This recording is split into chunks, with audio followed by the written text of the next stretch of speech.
Bonjour à toutes et à tous. Ce dimanche est le jour de la Pentecôte dans la tradition chrétienne, suivi par un jour férié, le lundi de Pentecôte. Ce passage me semble particulièrement intéressant et c'est ce que je souhaite vous partager dans cette vidéo. Un point important avant de commencer, je ne suis pas experte en religion et je ne vais pas aborder ici le sujet d'un point de vue religieux. Ce qui m'intéresse, moi, ce sont les symboles. Mon partage n'a donc pas d'autre prétention que celle-ci, une analyse symbolique des nombres associée à une analyse symbolique d'un égrégore ou inconscient collectif lié à cette fête chrétienne et au nombre 666. Je suis numérologue et énergéticienne et c'est de ce point de vue que je me place pour cette analyse.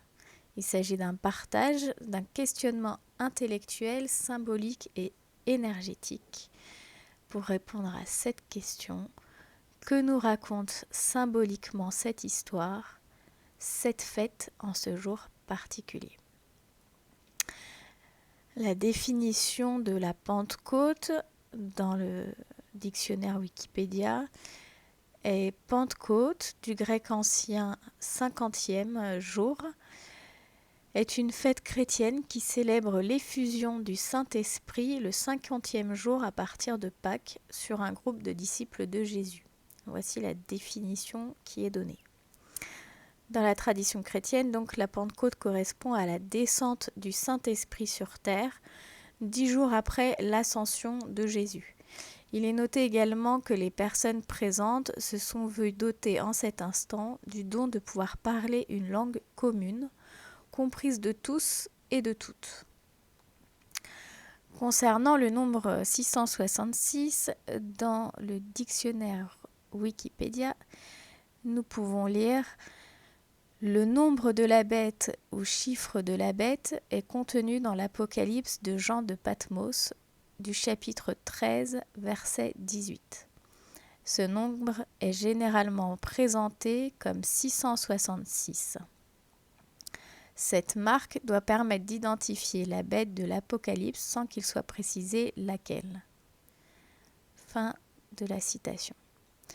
Dans l'inconscient collectif aujourd'hui, les termes bête et 666 font souvent référence au diable, aux démons, etc.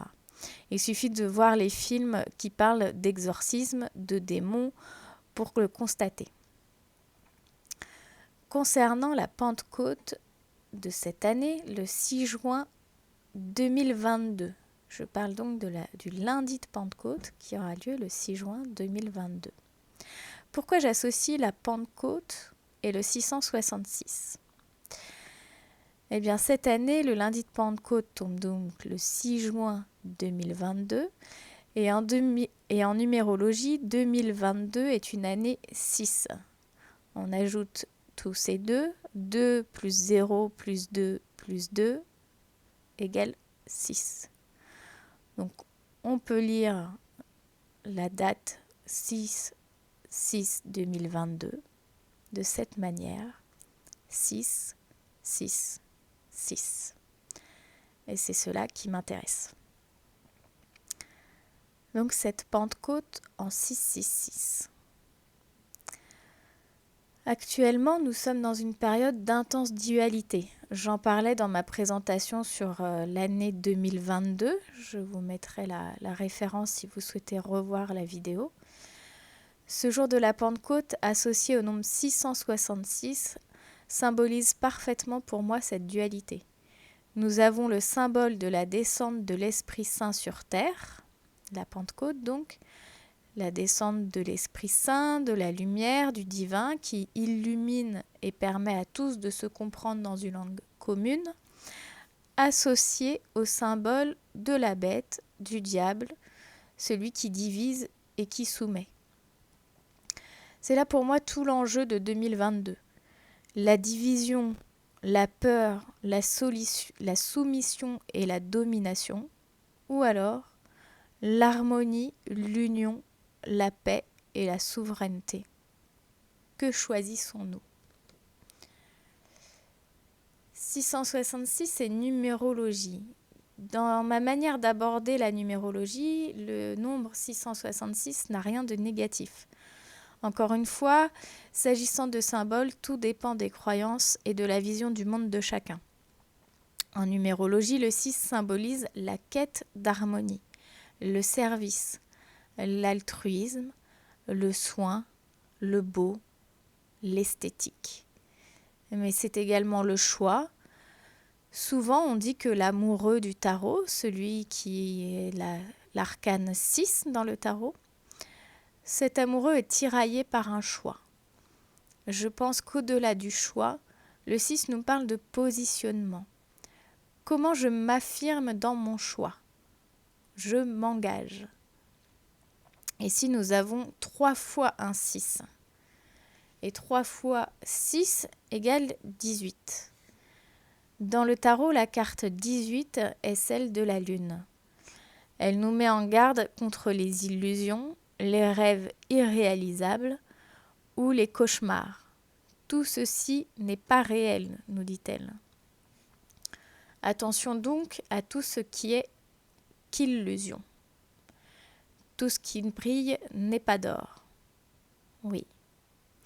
Mais tout ce qui paraît effrayant, dur ou vide ne l'est pas forcément non plus. Continuons sur notre 666. Nous en sommes arrivés à 18 et on peut encore réduire cela en faisant cette somme 1 plus 8 qui nous donne 9. Et le 9, lui, nous parle de fin de cycle, un voyage qui arrive à sa fin. Il nous parle aussi de nous délester de ce qui n'est plus utile pour pouvoir franchir le palier suivant. Un voyage enrichissant qui nous a emplis de sagesse. Et si je faisais parler la 9e carte du tarot, qui est l'ermite, voici ce que je lui ferais dire. La première sagesse que j'ai acquise est celle-ci. Nul besoin d'avoir fait tout ce voyage, tout était déjà là en moi. Je peux donc me délester de tout ce que j'ai ramassé et mis dans mes poches en chemin. Je vais commencer un nouveau chemin avec l'esprit d'un vieux sage, mais la peau neuve et nue comme un nouveau-né. Pour résumer les symboliques que je vois dans le 666, je noterai ces points. La dualité, la bête, le diable, ce qui divise. L'harmonie, la beauté, les soins, le service. Se mettre au service d'une cause plus grande que soi. La sagesse, la lumière intérieure, le choix, le positionnement, la fin d'un cycle. Voyez-vous, comme j'ai mis ces points à la suite, comme ils vous racontent déjà une histoire. L'entendez-vous? Qu'est-ce qu'elle vous raconte? Concernant l'Apocalypse, le nombre 666 est cité dans le livre de l'Apocalypse du Nouveau Testament. Dans le dictionnaire, Apocalypse a pour étymologie du latin apocalypsis, lui-même emprunté du grec ancien apocalypsis, dévoilement, révélation. Certains vont dire que l'Apocalypse fait référence à la fin des temps, d'autres à la fin d'un temps, à la fin d'un monde, et d'autres vont se référer vraiment au sens étymologique, révélation. L'ermite, donc cet arcane numéro 9 dans le tarot, qui était caché dans le 666 et que j'ai dévoilé plus haut, nous parle de toutes ces notions. La fin de quelque chose, la fin d'un cycle, mais aussi la révélation. Cette eureka qui a lieu pendant le voyage et qui nous fait prendre conscience de ceci, la sagesse est en moi, la lumière est en moi.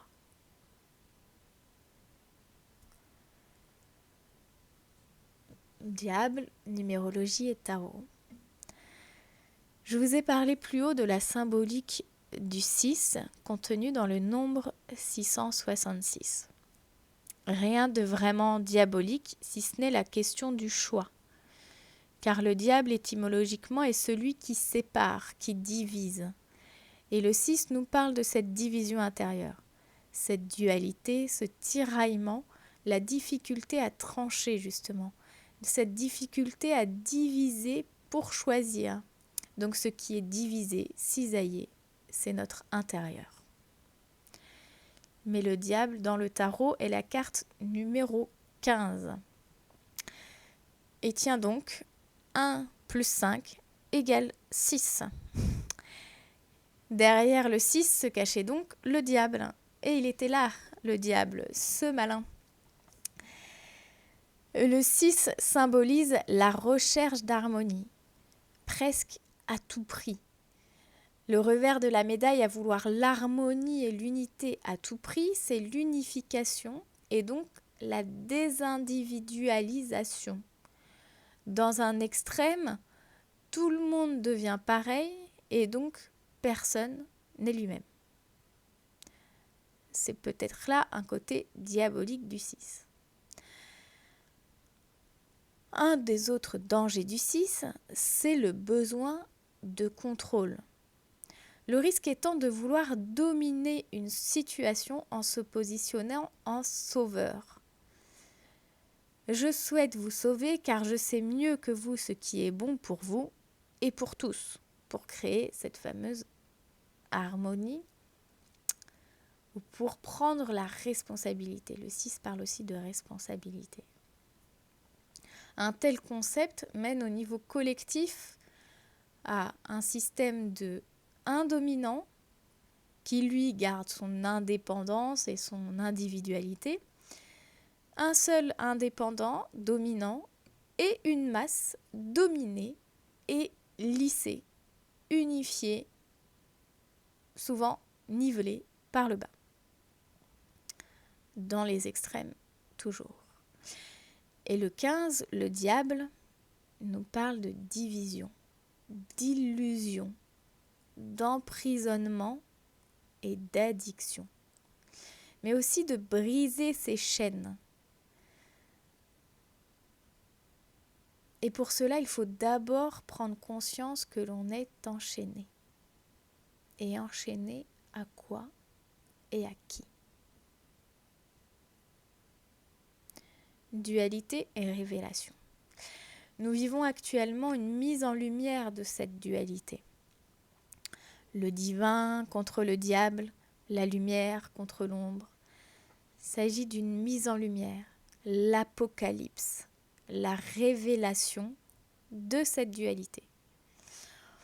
On le voit bien à l'extérieur, dans le collectif, dans le monde. De l'oppression, des privations de liberté, de plus en plus grand, de plus en plus fort et donc de plus en plus visible. Mais aussi, remarquez les procès. Des personnes tombent de leur trône actuellement. Des réseaux souterrains sont révélés au grand jour. Et en parallèle de tout cela, on a la démocratisation de la méditation de plus en plus d'audio, beaucoup de propositions pour le bien-être, pour le développement personnel, le développement de la conscience, qui pleuvent de toutes parts. C'est vraiment un temps où tout est exacerbé, tout est révélé. Énergétiquement, c'est très intense. Beaucoup de prise de conscience, beaucoup de recalibrage et de nettoyage intérieur. C'est fatigant, mais dans le bon sens, comme la fatigue après le sport. Donc si vous vous sentez fatigué, c'est plutôt logique. Car avant tout, la mise en lumière dont on parle ici, la mise en lumière, cette révélation de la dualité, elle se fait au niveau de notre propre conscience, notre propre dualité intérieure, ce qui nous divise intérieurement et ce qui nous rassemble dans notre unicité. Dieu et le diable. Message de la Pentecôte en 666. Ce jour particulier, Dieu de la Pentecôte en 666, c'est lundi de Pentecôte, nous donne ce message. Même si le diable semble ici, le divin l'est aussi. Rappelez-vous-en. Il nous dit que dans ces temps où l'on cherche à nous diviser, la meilleure réponse est l'harmonie et l'union. Parlez tous le même langage, celui qui passe par-delà l'illusion.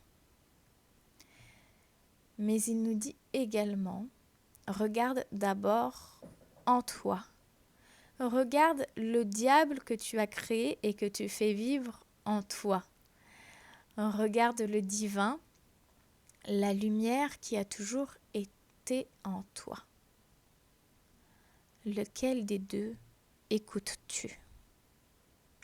Le message le plus clair et le plus important que j'ai reçu est celui qui va suivre. Mais avant, je rappelle ceci. Il ne s'agit que d'un partage. Si ce que je dis ne correspond pas à votre vision, laissez bien sûr de côté tout ce que je vous dis. Je vous le rappelle simplement, ici, c'est toujours bon de s'en souvenir. Voici donc le message. Tu as beau te sentir petit face au diable, face à l'ombre qui essaye de t'effrayer. Tu as beau lever les yeux vers le ciel en attendant un sauveur. Personne ne viendra te sauver. Seule viendra la révélation. Et cette révélation est celle-ci. Tu es le sauveur que tu attends. Et tu n'as même pas besoin d'être sauvé. Prends conscience de ta puissance. Tu n'es pas petit, tu es puissant. Ne lève pas les yeux vers le ciel. Regarde droit devant et avance. Et en avançant, tu verras l'ombre reculer devant toi.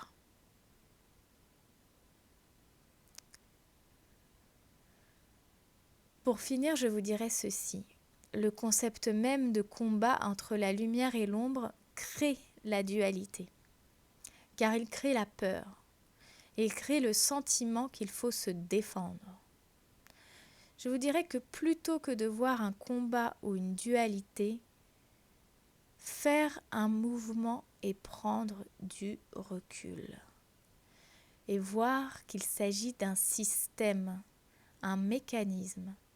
C'est un mécanisme en place actuellement sur Terre. Un mécanisme. Et prendre du recul, mettre de la lumière sur un fonctionnement, sur un mécanisme, permet de se rendre compte de son propre pouvoir sur ce fonctionnement. Et ainsi, le modifier, le moduler, voire en jouer.